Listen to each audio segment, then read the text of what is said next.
Welcome to the Weed Science. Today we will explore inflorescence, a key part of flowering plants morphology. Inflorescence is the arrangement of flowers on plants' floral axis called the peduncle.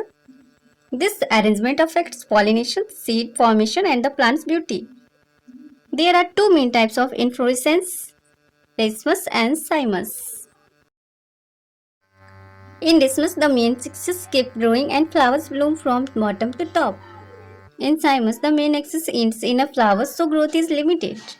Racemous inflorescence has subtypes like resham, spike, catkin, corymb, umbel, and capitulum. For example, mustard shows resham and sunflower shows capitulum. Cymous inflorescence includes uniparous, biparous, and multiparous. Jasmine is an example of uniparous cyme, while calotropis shows multiparous cyme.